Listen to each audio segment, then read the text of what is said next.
Salut tout le monde, je me présente, je m'appelle Marjolaine, j'ai 19 ans et je suis étudiante en Bretagne. Je fais cette vidéo pour vous parler de quelque chose de très personnel. Je suis atteinte du syndrome de Poland, qui est une maladie rare. Je fais cette vidéo un peu au feeling, voilà, j'ai besoin d'en parler. J'en ai marre de me cacher et je sais pas du tout si je publierai la vidéo sur YouTube. Voilà, on verra, ça sera un peu comme je le sens, mais j'ai besoin d'en parler. Donc voilà, si jamais je la publie, je sais qu'il y aura des moqueries. C'est obligé, voilà, des commentaires méchants, comme tout le temps, voilà. Donc si jamais vous êtes là pour, euh,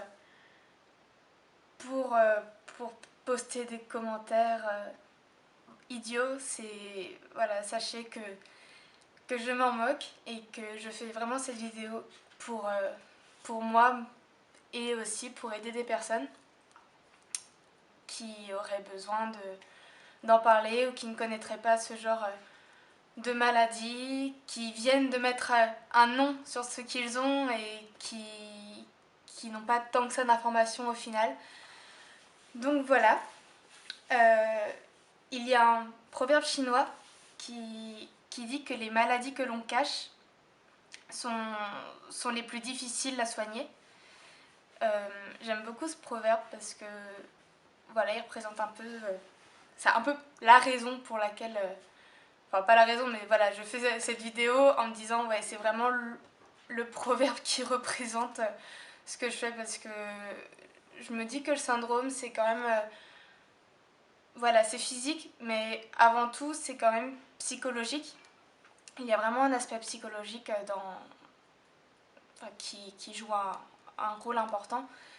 Et du coup, je me dis qu'en me cachant, c'est pas comme ça que j'arriverai à m'accepter. Donc le fait d'en parler, voilà, je me dis que ça peut être une sorte de remède. Le fait de ne plus me cacher, voilà, de montrer qu'on est normaux.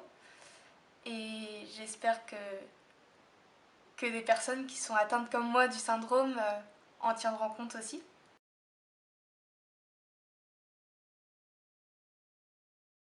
Alors comme je l'ai dit, c'est une maladie rare que l'on a dès la naissance, bien que souvent on ne l'apprenne que bien plus tard en fait, ou bien au moins quelques années après, parce que comme c'est vraiment pas fréquent, du coup, voilà, les médecins n'arrivent pas forcément à mettre un nom dessus. Donc du coup, c'est après, avec le temps, que l'on arrive à savoir. Moi, ma maman a commencé à avoir des doutes, enfin, a commencé à voir qu'il y avait quelque chose qui n'allait pas quand j'avais à peu près 1 an et demi, 2 ans, enfin voilà, à peu près. Mais c'est possible que des personnes ne l'apprennent vraiment que bien plus tard, ou certains ont la chance de savoir dès la naissance. Donc, voilà. Quand je dis que c'est une maladie rare, ça touche environ une naissance sur 30 000 en moyenne. Donc ça peut varier, je crois, entre 7 000 naissances par an et 100 000, je crois. Il me semble. Ouais, c'est ça. Et du coup, ça fait à peu près 20 naissances par an en France. Aussi, les hommes sont plus touchés que les femmes. Je sais plus combien.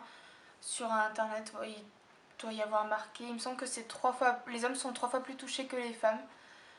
Voilà. Et c'est souvent aussi le côté droit. Bien que voilà, parfois ça arrive que ça soit le côté gauche qui soit touché. Mais en général, voilà, c'est plutôt le côté droit. Autrement, qu'est-ce que c'est exactement que le syndrome? Alors, je regardais sur internet, il y avait une phrase vraiment qui expliquait bien. Alors, il mettait: le syndrome serait un défaut d'irrigation de l'artère située sous la clavicule.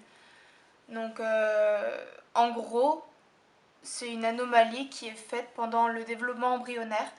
Donc, voilà, c'est pendant la grossesse, c'est qu'il y a un dysfonctionnement et voilà qui, qui provoque donc ce défaut, enfin ce défaut, en quelque sorte quoi.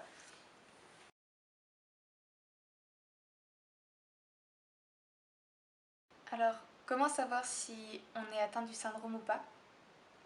Il y a plusieurs symptômes, dont un vraiment qui ressort tout le temps.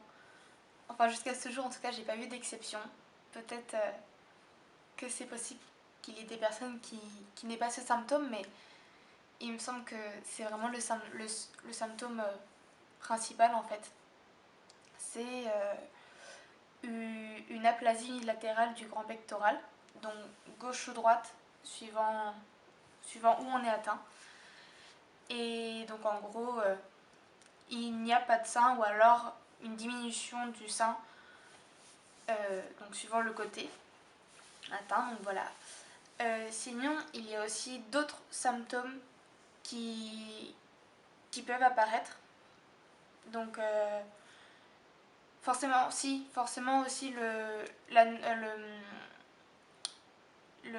l'aplasie unilatérale engendre des anomalies mammaires. Donc voilà, après ça va, c'est très variable en fait, ça dépend vraiment de chacun, mais ça engendre forcément, voilà, c'est une conséquence de. Et sinon, parfois il y a aussi des problèmes aux mains ou aux pieds, souvent c'est mains quand même. Ça peut être la syndactylie, je crois que ça s'appelle comme ça. En gros, les doigts sont collés. Donc voilà, les doigts sont collés, que ce soit main ou pied. Et sinon aussi, il y a... comment ça s'appelle? Oligodactylie, je crois. Oligodactylie. C'est un truc comme ça. Donc là, c'est l'absence de doigts en fait. Donc c'est soit les doigts sont collés ou soit il en manque. Donc voilà, c'est aussi un autre symptôme qui peut y avoir. Et parfois, il peut y avoir aussi des problèmes de dos, des problèmes de reins, de hanches, de foie, enfin voilà, c'est... Mais pareil, en fait, c'est des conséquences par rapport à l'aplasie, je pense.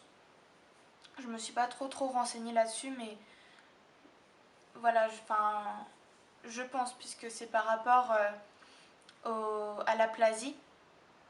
Donc du coup, forcément, ça engendre des mauvaises postures et tout ça. Donc voilà, c'est aussi des symptômes en plus.